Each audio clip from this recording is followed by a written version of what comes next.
يا ربي صل على المختار طه البشير واغفر لنا كل زله وامحنا في النظير يا ربي صل على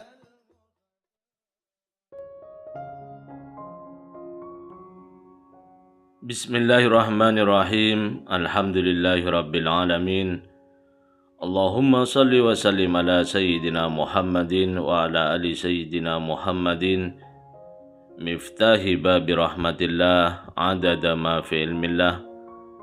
Salatan wa salaman daimaini bidawami mulkillah. Assalamualaikum warahmatullahi wabarakatuh. Sahabat online yang dirahmati Allah, alhamdulillah kita bisa berjumpa kembali.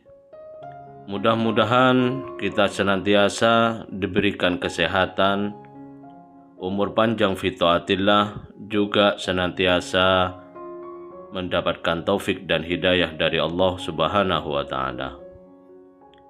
Pada pertemuan kita kali ini, mari kita ngaji bareng Habibana Novel bin Muhammad Al-Idrus, yaitu tentang hikmah-hikmah atau pelajaran di balik Isra Mi'raj Nabi Muhammad SAW.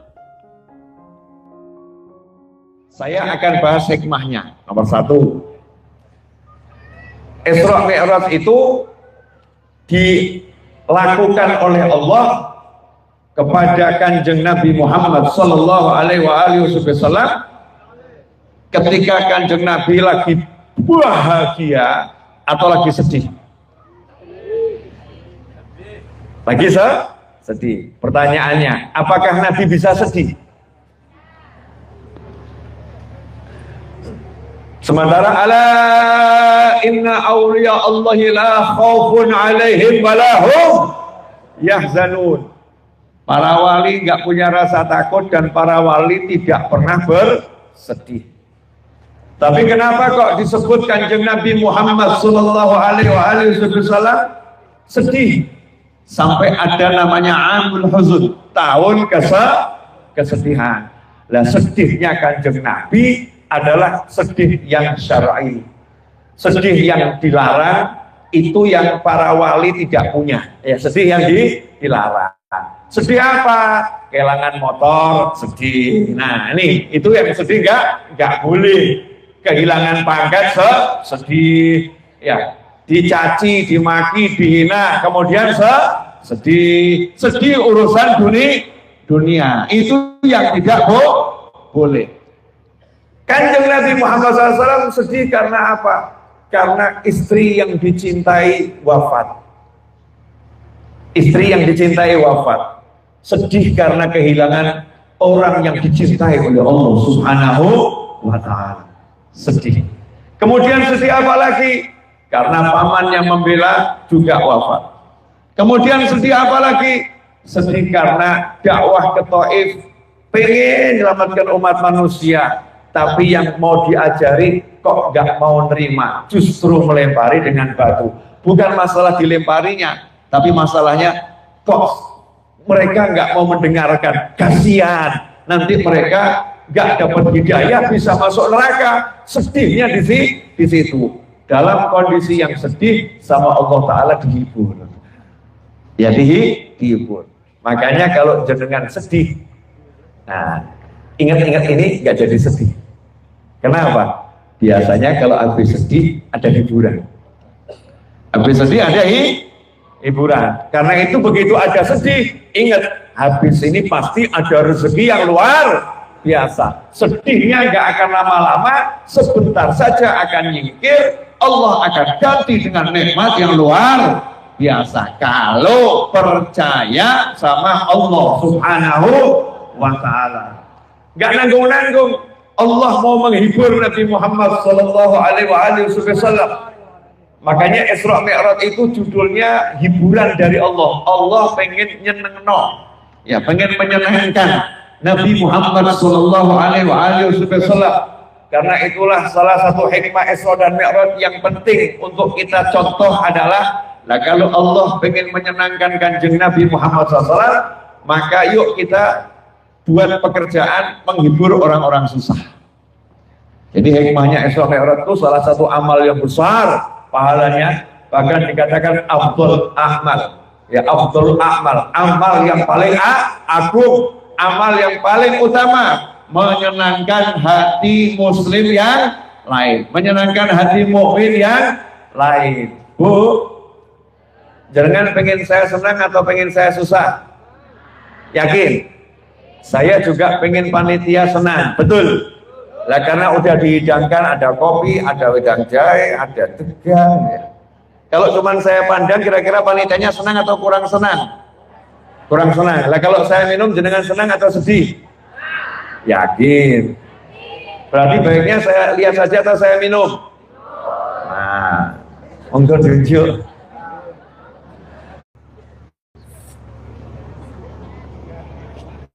Alhamdulillah. Kopinya diicipi, oh siap. Panitianya ngomong, Bib jangan cuma wedang jahe, kopi yang buat saya, ternyata beda yang buat ya.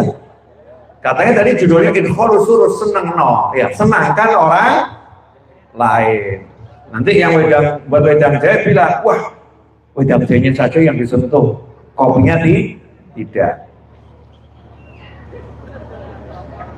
Memang. Alhamdulillah. Alhamdulillah. Paham mas, paham. Sobat, katanya degannya mundur saja ke belakang Bib. Siap.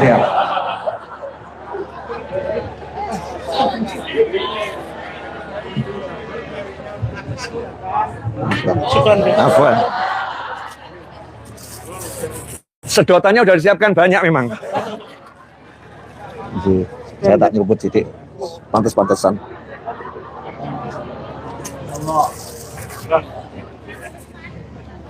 Alhamdulillah, semua bahagia. Enak kok urip. Orang yang cukup kabeh mau dipek dhewe, dientekno dhewe iki kabeh urip mek sapa ngono ya. Senangkan orang lain. Ini hikmah dari Isra Mi'raj. Allah Ta'ala itu nunjukkan pada Kanjeng Nabi Muhammad SAW, ojo khawatir, jagat raya ini kubuat untuk menyenangkan dirimu, jagat raya ini kubuat untuk menghibur dirimu, ditunjukkan semuanya. Makanya amal yang terbaik adalah menyenangkan orang lain. Bu, kapan terakhir kali disenangkan oleh suami dengan kalimat pujian yang bunyinya semacam ini? Sayang. Terus mana tak selesai? Ya. Kapan terakhir kali ibu juga ngomong kepada suami sayang? Nah, saya sedikit akan memberikan pemahaman yang mungkin agak berbeda dengan yang dipahami oleh tidak sedikit dari umat Nabi Muhammad SAW, terutama kaum wanita. Jadi ada yang mengatakan, para suami tiru Nabi Muhammad SAW. Rasulullah itu kalau manggil istrinya dengan sebutan sayang, dengan sebutan khusus menunjukkan sayang. Apa sebutan sayangmu untuk aku? Akhirnya ada istri dan suami punya sebutan khusus.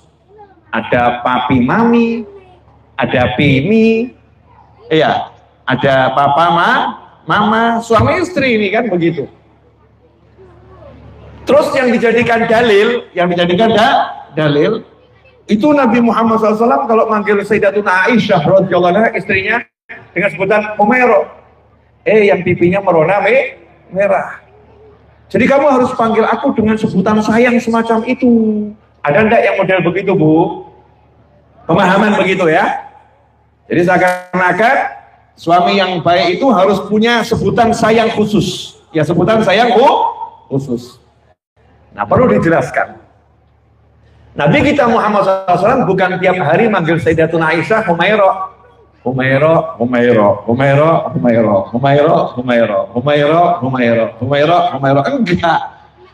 Ya, Rasulullah punya istri juga banyak. Rasulullah juga manggil Sayyidah Khadijah ya Khadijah. Ya Hafsah, ya Maimunah dengan namanya langsung. Tapi sesekali sesekali nunjukkan sayang sehingga kroso. Biasanya dipanggil misalnya gitu ya, ya Aisyah, wahai Aisyah, tiba-tiba Aisyah, pipimu merona merah, wahai istriku yang pipinya merona merah. Nah, itu jadi seneng istrinya karena nggak seperti dia biasanya. Ada sebutan sayang yang terasa. Tapi kalau seorang suami manggil ibu sebagai istri tiap hari, yang,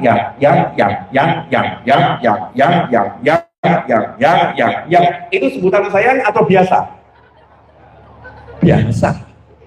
Tapi kalau dipanggil namanya Fatimah, dipanggil sama suaminya, Fatimah istriku, Fatimah. Suatu hari tiba-tiba suaminya manggil, Fatimah sayangku, kaget. Nopo.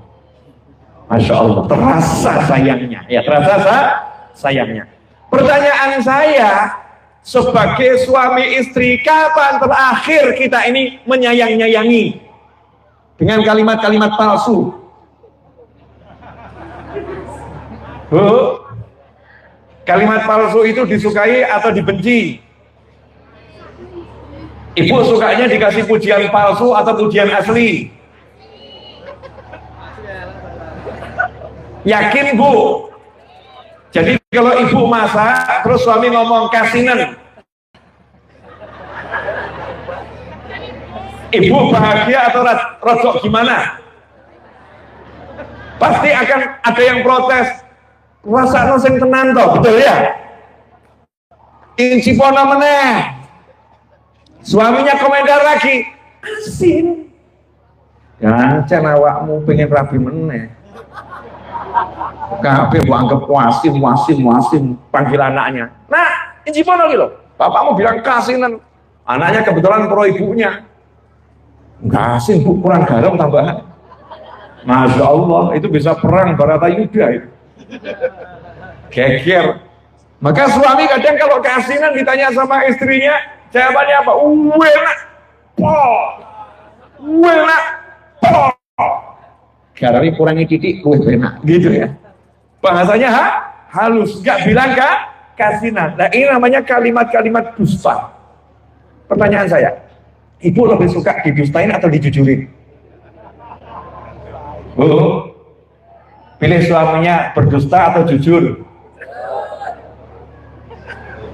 Yakin? Jadi kalau ibu habis dandan nanya sama suami, gimana penampilanku hari ini? Terus suaminya jawab, wis tuwek meh mati, ojo kaken gaya. Wis tuwek meh mati, ojo kaken gaya. Pertanyaan saya, ibu bahagia atau marah? Katanya tadi suka yang jujur. Suaminya jujur kok ibu marah. Nah kalau suaminya nggak jujur begini, istrinya dandan padahal kalau di foto itu mirip dengan merahnya badut. Mirip. Suaminya jawab, Masya Allah, istriku tercinta, paling ayu awakmu. Memang ada cuma itu? Dan satu istrinya tercinta, kamu memang yang paling cantik, kamu yang luar biasa, jos. Ibu senang atau gak senang? Senang. Padahal suami dusta, sambil ngelirik ke anaknya. Kode-kode ke anak, jangan komentar, cukup bapakmu yang komentar. Nah, ikhwani rahimakumullah, menyenangkan hati orang lain itu kadang-kadang kita sedikit ada bumbunya. Ya ada bumbunya. Tapi menyenangkan hati itu adalah amalan yang terbaik. Sampai-sampai gara-gara menyenangkan hati mukmin yang lain, puasa sunnah itu kadang lebih utama dibatalkan daripada dilanjutkan. Contoh, saya diundang Pak Yai. Ya, saya lagi puasa Rejab misalnya. Diundang Pak Yai makan siang. Judul undangan jelas, diundang makan siang. Nyampe ke sana Pak Yai udah nyuruh Bu Nyai masak macam-macam. Bu Nyai senangnya luar biasa. Mas Novel mau main ke rumah. Ya, Mas Novel mau main ke rumah. Disiapkan masakan, mulai dari masakan Jawa, Arab, Eropa, ya, semua disiapkan. Begitu saya datang, dihidangkan semuanya, terus saya ngomong, Yai, mohon maaf, Kalau boleh dibungkus saja. Loh kenapa, Beb? Iya, saya lagi berusaha melawan hawa nafsu. Saya lagi mujahadah melawan hawa nafsu. Alias lagi puasa. Sunnah. Ganjarannya besar. Gaya sih sana. Ganjarannya besar, apalagi kalau ada tantangan semacam ini. Semakin menahan nafsu, pahalanya semakin besar. Pertanyaan saya, bunyai gelo atau enggak gelo? Rasanya saya pengen diapakan itu? Jatuh. Salah ngundang uang aku. Kalau boleh ya, tapi namanya bunyai kan solihah, sabar. Derita macam apa yang kau alami hari ini. Tak masalah ini, Mas Novel ini kok nggak menghargai. Tapi beda. Kalau Habib Novel yang datang, tadi Mas Novel. Habib Novel yang datang. Begitu lihat hidangan, Masya Allah. Mestinya azan maghrib itu jam 6 loh ya. Kok Allah ngasih karunia saya suruh buka jam 12 siang. Alhamdulillah. Ayo makan Yai. Masya Allah. Bib poso, iya poso. Kan ganjarannya nggak hilang Yai. Bahkan bukunya maju halal. Alhamdulillah. Masya Allah. Walaupun saya kadang kurang cocok. Ini kok orang tetap berdosen. Gimana? Ini paling top ini ya. Sak Madiun paling top. Kira-kira Pak Yainya senang nggak? Senang. Bunyai senang enggak? Senang. Allah senang enggak? Senang. Itu pahalanya luar biasa. Nah, Isra Mi'raj itu salah satu hikmahnya adalah kita suruh mencontoh. Kita suruh mencontoh. Kalau Allah menghibur Nabi Muhammad SAW, bisa enggak kita menghibur orang-orang yang beriman? Bisa enggak kita menghibur orang-orang yang soleh? Boleh dilanjut kajiannya? Apa? Seneng noa. Arti menyenangkan hati orang lain. Makanya Allah Ta'ala nggak nyuruh Kanjeng Nabi Muhammad SAW naik onta. Isra Mi'raj itu naik onta atau naik buruk? Naik buruk. Karena apa judulnya? Mau menyenangkan hati, dikasih kendaraan yang nggak ada. Nggak ada di bumi, nggak ada di langit. Di jagat raya itu buruk nggak ada.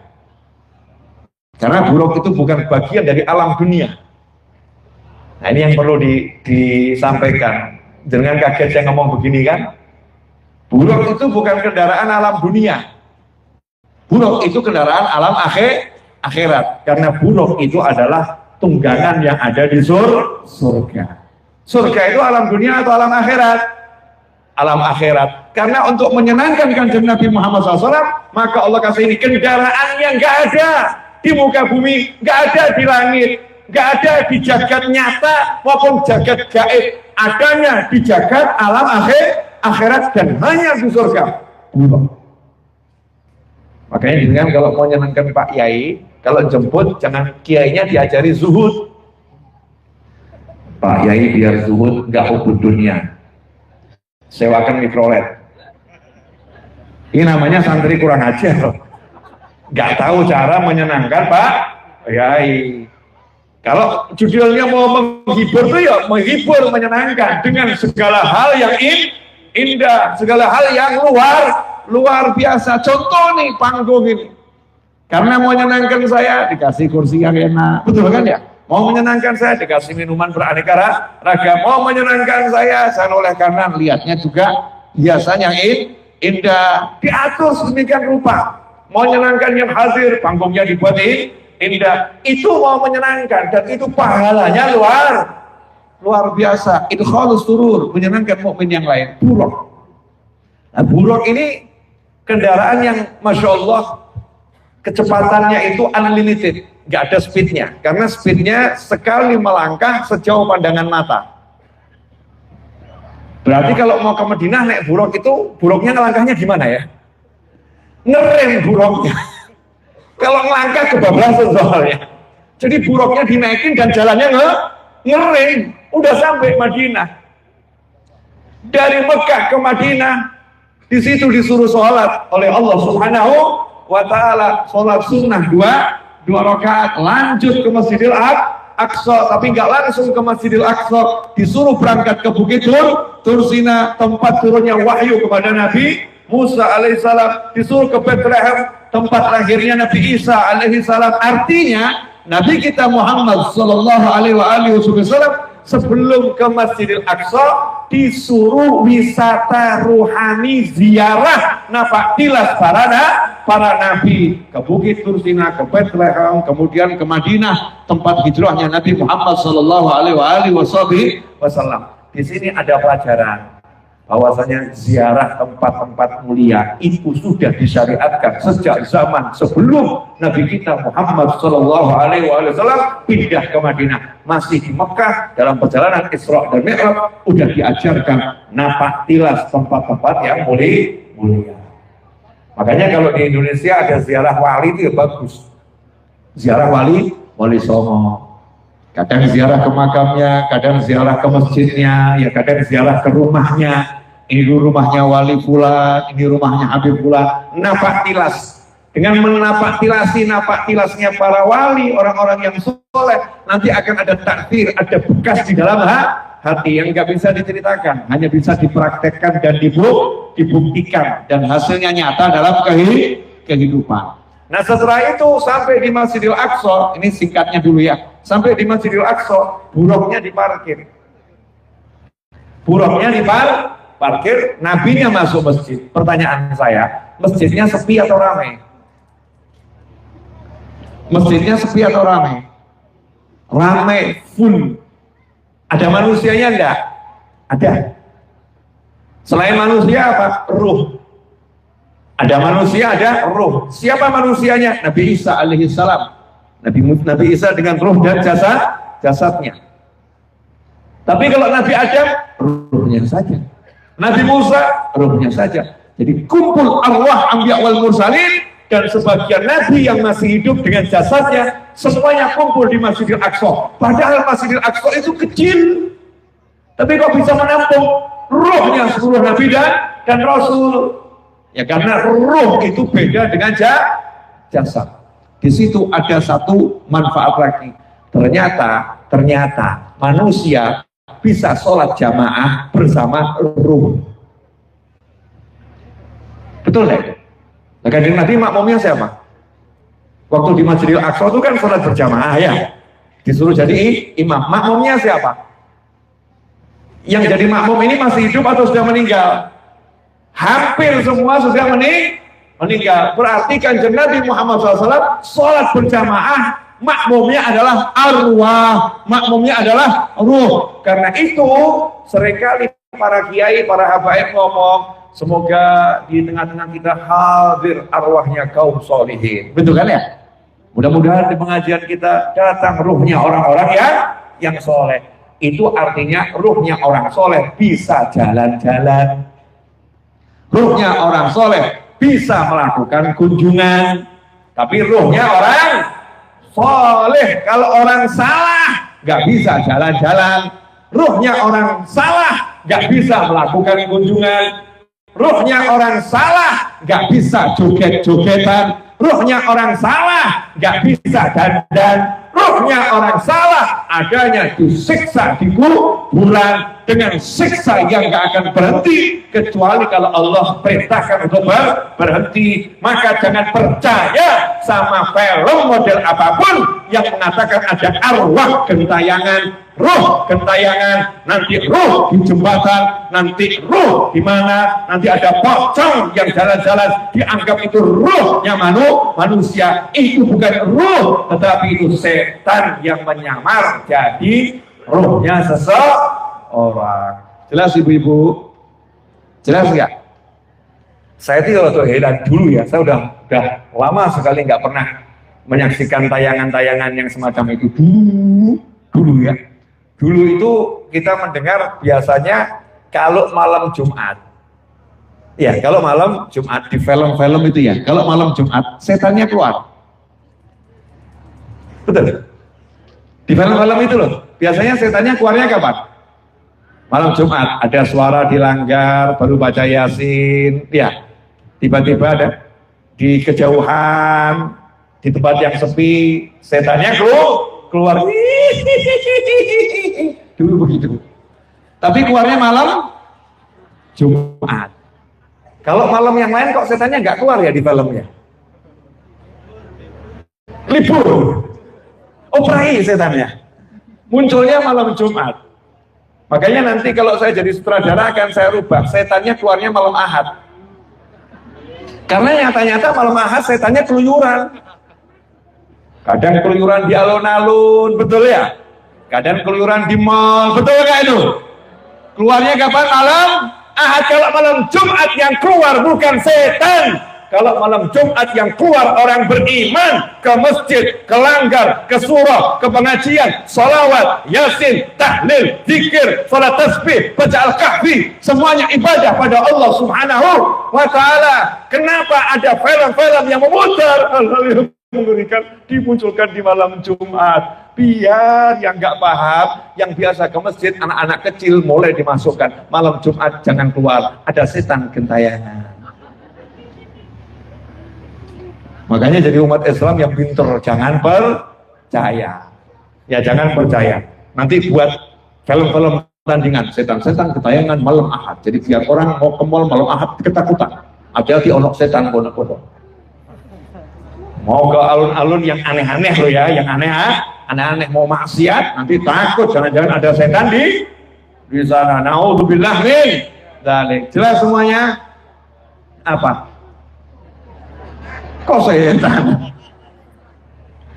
Jadi nggak ada ruh gentayangan, tidak ada. Yang ada setan yang menyerupai manusia. Mirip loh setan kok. Setan itu kalau mau niru manusia ya pinternya luar biasa. Namanya juga setan. Kalau ruh yang bergerak ke pengajian, ruh datang ke masjid, ruh ke pesantren, ruhnya orang-orang soleh, itu nyata dan fakta sesuai dengan perjalanan Isra Mi'raj Nabi Muhammad Sallallahu Alaihi Wasallam. Nah kemudian menariknya di sini, waktu di masjid itu kan sudah kumpul sama Nabi Muhammad SAW, betul ya? Ruhnya Nabi Adam dan semuanya kumpul. Tapi di langit ketemu lagi. Ya, di langit ketemu lagi, terus ngobrol lagi. Bedanya apa ketemu di masjid sama ketemu di langit? Bedanya kalau di masjid pertemuan umum, yang di langit itu pertemuan khusus. Ya pertemuan khusus. Jadi ada pertemuan khusus, ada pertemuan umum. Pertemuan khusus dengan nabi-nabi khusus yang punya kedekatan dengan Nabi Muhammad SAW. Dan tingkatan langit pertama, Nabi yang ditemui sampai langit yang ke-7 itu adalah menggambarkan apa yang akan dialami oleh Nabi Muhammad SAW dalam perjalanan 7 tahun ke depan. Dalam perjalanan 7 tahun ke depan, bagaimana bertemu dengan Nabi Adam, ya bagaimana bertemu dengan Nabi Isa, ujiannya sama persis yang akan dialami Nabi Muhammad SAW dengan ujian yang diterima oleh nabi-nabi tersebut. Saya tidak akan jelaskan malam hari ini, karena itu akan menjadi pelajaran ilmiah yang buat saya pusing dan ibu akan pusing. Malam hari ini judulnya hikmahnya saja. Itu santapan anak kuliah ya, santapan anak kuliah. Bu, boleh dilanjut? Lanjut ya? Oke. Singkat cerita, dari Masjidil Haram ke Masjidil Aqsa, ketemu Allah Ta'ala. Ketika ketemu Allah, apa yang dilakukan Nabi Muhammad SAW? Menjawab salam. Yang dilakukan menjawab salam. Mengucap salam dulu. At-tahiyatul mubarakatus salawatut tayyibatu lillah. Gitu ya. Kanjeng Nabi memuliakan Allah Subhanahu wa ta'ala. Kemudian dikasih salam sama Allah. Assalamu alayka ayyuhan nabi wa rahmatullahi wabarakatuh. Harusnya selesai ya. Assalamualaikum, waalaikumsalam, kan begitu ya. Harusnya selesai. Rasul bilang ke Allah Ta'ala, at-tahiyatul mubarakatus salawatut tayyibatu lillah. Muji-muji Allah luar biasa. Sama Allah dijawab, assalamu alayka ayyuhan nabi wa rahmatullahi wabarakatuh. Salam sejahtera untukmu, wahai Nabi. Rahmat Allah, berkah-berkah Allah untukmu, wahai Nabi. Mestinya kan selesai ya. Tapi Kanjeng Nabi Muhammad SAW tidak pernah melupakan umatnya Nabi Muhammad SAW. Begitu Allah bilang assalamu alaika, Kanjeng Nabi melanjutkan Assalamu alaina wa ala ibadillahis sholihin. Ya Allah, assalam tadi yang engkau bilang assalamu alaika, assalam, tolong jangan khusus untukku ya Allah. Tolong jangan hanya untukku. Assalamu juga alaina, untuk kami, wa ala ibadillahis sholihin. Padahal kita nggak ikut Mi'raj, kita nggak ikut ke langit, nggak dilupakan oleh Nabi Muhammad SAW. Dibawa, diingat, bahkan assalam yang khusus untuk Nabi Muhammad SAW oleh Rasulullah dimintakan, itu jangan hanya untukku ya Allah. Assalamu alaina wa ala ibadillahis sholihin. Pelajaran dari situ, kalau lagi seneng, jangan lupa sama yang lain, yang disayang, yang dekat. Kadang-kadang suami ini lagi seneng makan enak, contoh makan enak, padahal jarak tempat makan dari rumahnya tuh nggak jauh, nggak seperti bumi dengan langit. Jaraknya paling cuma 1 kilo 500 meter. Makan enak, lupa sama istri. Ya lupa sama istri, pulang cuma dikasih cerita. Tadi makan enaknya luar biasa. Ada enggak suami model begitu? Bu, boleh loh, mengungkapkan isi hati boleh. Ada enggak suami model begitu? Kalau pulang cuma ngasih cerita, ada enggak? Ada. Sebaliknya, istri yang model begitu, ada enggak? Pulang dari arisan cuma cerita, ada enggak?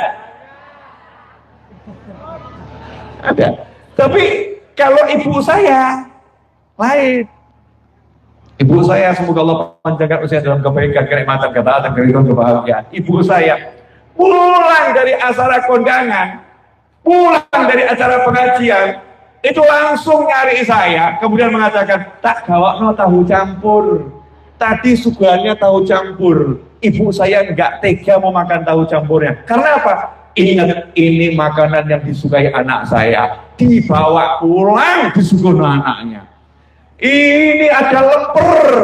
Tahu tuh lemper kesukaan anaknya. Nggak sempat makan, ingat sama anaknya. Itulah seorang ibu yang benar-benar ibu. Tapi zaman sekarang ada ibu yang mengatakan, nak, lempere nak tak emplok. Dintekno dhewe anake gak dikeki ya, dapatnya cuma cerita. Nah, Rasul mengajarkan SAW, kalau kamu lagi bahagia, jangan melupakan orang-orang yang bersama kamu. Makanya kita diajarkan kalau lagi senang, suruh mendoakan juga yang bersama kita. Bejo orang itu yang jadi temannya wali. Para wali itu niru Kanjeng Nabi Muhammad SAW. Makanya kita suruh cari teman wali. Karena para wali itu, sepurwanipun kang kata, mohon maaf sebesar-besar pemirsa. Antum mungkin tidur di rumah, saya tidur di rumah, kita tidur. Tapi kalau kita punya teman wali, teman kita nggak tidur. Doa, Allahumma, Allahumma, Allahumma. Itu yang diingat kita. Nafal itu ya Allah, bulan ya Allah, disebut, diingat. Sementara kita yang disebut lagi. Seperti ketika Nabi kita Muhammad SAW Mi'raj. Assalamu alaina, sementara kitanya belum lahir, kitanya belum ada, udah diingat oleh Nabi Muhammad Sallallahu Alaihi Wasallam. Nah, ini penting diajarkan ke anak-anak kita. Kalau lagi senang, jangan lupa sama orang-orang yang dekat dengan kita. Jangan lupa pada mukminin wal mukminat. Ingat terus ketika dapat nikmat. Itu diantara hikmahnya. Setelah itu sama Allah dikasih sholat. Dikasih sholat. Terus sholat tadi sama Kanjeng Nabi diberikan kepada kita semua. Nah, kita udah dapat sholat kok masih mumet. Nah, itu aneh bin ajaib. Tahu aneh bin ajaib? Aneh itu udah aneh ya. Bayangkan aneh ini anaknya ajaib. Berarti aneh banget ya. Aneh bin berarti putra ya. Ajaib. Aneh bin ajaib berarti aneh putranya ajaib. Berarti anehnya luar biasa. Lawan dikasih sama Allah sholat kok masih mumet, itu aneh. Karena siapa yang pegangan sholat gak mungkin mumet, gak mungkin. Pegangan sholat. Mohon maaf ya, mohon maaf. Itu loh, pesihir, tukang sihir. Tukang sihir itu cuma modal komat kamit, nyihir orang. Betul? Kan modalnya komat kamit. Baca mantra, mantra. Dengan izin Allah Ta'ala, mantra tadi bisa berpengaruh pada seseorang. Betul? Oke. Handphone, mobil. Dengan modal komat kamit, mobil itu bisa jalan pakai voice comment. Nyalakan mesin. Betul. Dengan voice comment, modal lambe loh ya. Modal lidah obat, itu mobil bisa diperintah jalan. Bahkan dengan modal lidah bisa diperintah telepon. Call Novel. Sedang memanggil Novel. Nurut itu. Modal perintah. Awam kita dikasih bukan mantra lagi, dikasih Al-Quran, dikasih tasbih, dikasih tahmid, dikasih sholawat di dalam sholat, dikasih takbir, dikasih zikir yang merangkai, yang merumuskan Allah Subhanahu wa Ta'ala. Kok masih merasa kurang sakti, merasa kurang sesuatu, merasa nggak punya apa-apa? Anehnya luar biasa. Makanya Allah ngajarin cuma simpel, wa'mur ahlaka bis shalah. Perintahkan keluargamu sholat, ajak sholat. Yang sabar. Saya nggak minta kamu ngasih rezeki pada keluargamu, enggak. Kami yang akan kasih rezeki. Maka orang yang hobinya ngajak keluarganya sholat, mikirkan sholat keluarganya, ojo khawatir, pasti rezekinya itu baik rezeki model apapun, bukan cuma duit, rezeki model apapun, rezekinya gampang, rezekinya mudah. Kenapa? Punya rangkaian kalimat dan gerakan yang luar biasa. Sampai di sini jelas ringkasnya. Setan, ya, gentayangan itu setan. Kalau rohnya orang soleh itu yang ada di majelis, nggak ada roh gentayangan, tidak ada. Maka kalau lihat penampakan macam-macam, keitoan macam-macam, itu semua setan. Gak ada orang habis bunuh diri kemudian ruhnya gentayangan. No, itu. Orang kalau bunuh diri, kalau memang dia tercatat benar-benar bunuh diri, naudzubillah min dzalik, maka secara syariat memang dia disiksa oleh Allah Subhanahu wa Ta'ala. Tempatnya di alam kubur disiksa, mudah-mudahan diampuni oleh Allah Subhanahu wa Ta'ala. Tapi jangan pernah mengatakan seseorang bunuh diri kecuali nggak ada bukti. Dosanya luar biasa. Karena bisa jadi ada orang kepleset, ketabrak sepur, dibilang nabrak diri ke sepur. Kadang ada orang-orang lagi pusing, jalan ngelamun, kemudian nyebrang nggak sadar, dibilang itu bunuh diri, nabrakkan dirinya ke mobil atau ke bis atau ke truk, naudzubillah min dzalik. Kadang ada orang ngelamun, membuat kopi, keliru pakai racun tikus. Ya, dibilang dia bunuh diri minum racun tikus. Kalau nggak tahu hakikatnya, jangan menghakimi orang lain, kecuali kalau ada orang nulis surat, nyoto-nyoto nulis surat. Nah itu orangnya memang terbukti dia ada dalil dia bunuh diri. Maka jangan mikir yang jelek tentang orang lain, pikirlah yang baik. Alhamdulillah kita telah menyimak penjelasan dari beliau. Semoga ilmu yang telah kita peroleh ini dari Habibana Novel bin Muhammad Al-Idrus menjadi ilmu yang bermanfaat bagi kita, keluarga, dan anak cucu kita. Habibana Novel bin Muhammad Al-Idrus memberikan kita penjelasan bahwa dalam Isra Mi'raj banyak hikmah yang dapat kita ambil pelajaran. Di antaranya yang pertama, Allah menjalankan Nabi Muhammad SAW dalam Isra Mi'raj dengan kendaraan dari surga, yaitu buraq. Karena dalam tahun tersebut Rasulullah SAW kehilangan orang-orang yang sangat dicintainya, yaitu Sayyidah Khadijah dan paman beliau, yaitu Abu Thalib. Tahun tersebut dikenal dengan sebutan tahun hazan, tahun sedih. Oleh karena Rasulullah SAW sedang bersedih, maka Allah Ta'ala menghibur Rasulullah SAW, dihibur dengan di Isra Mi'rajkan. Hikmah yang dapat kita ambil bahwa Allah Ta'ala telah menyiapkan kebahagiaan di balik kesedihan yang datang menghampiri hidup. Jika kita percaya, jika kita iman kepada Allah Ta'ala, ada kebahagiaan yang menanti di balik kesedihan. Kemudian hikmahnya lagi, dianjurkannya kita membahagiakan orang lain, menyenangkan hati muslim yang lain, dan ini termasuk amal yang paling afdol. Senangkan, bahagiakan saudaramu dengan suatu yang terbaik, suatu yang indah. Dalam Isra Mi'raj, Rasulullah Shallallahu Alaihi Wasallam ziarah ke Madinah, ziarah ke Bethlehem, ziarah ke Bukit Tursina, kemudian ke Masjidil Aqsa. Di sini ada pelajaran buat kita bahwa ziarah ke tempat-tempat itu sudah disyariatkan. Ziarah ke tempat-tempat mulia sudah disyariatkan, sudah diperintahkan sebelum Nabi Muhammad SAW hijrah ke Madinah.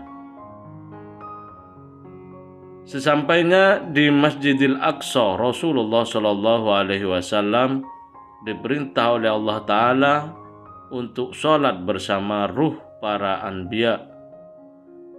Di sini kita bisa ambil pelajaran bahwa ruh atau arwah orang soleh bisa berkunjung, bisa berkumpul di tempat-tempat yang mulia di dunia.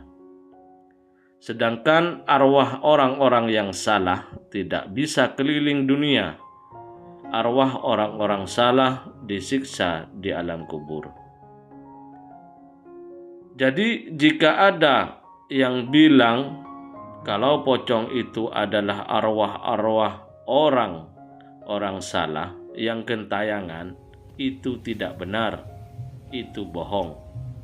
Yang ada itu adalah setan yang menyerupai seseorang yang ahli maksiat. Allahumma barik lana fi Rajab wa Sya'ban wa ballighna Ramadhan. Semoga kita bisa memahami dan senantiasa mengamalkan dari apa yang telah beliau sampaikan. Semoga segala hajat baik kita dan saudara seiman kita segera dikabulkan, segera diwujudkan oleh Allah Ta'ala, dan semoga hidup kita berkah, dipenuhi dengan kebahagiaan dan ketenangan. Amin ya rabbal alamin. Wallahu a'lam bishawab. Semoga barokah dan manfaat. Assalamualaikum warahmatullahi wabarakatuh.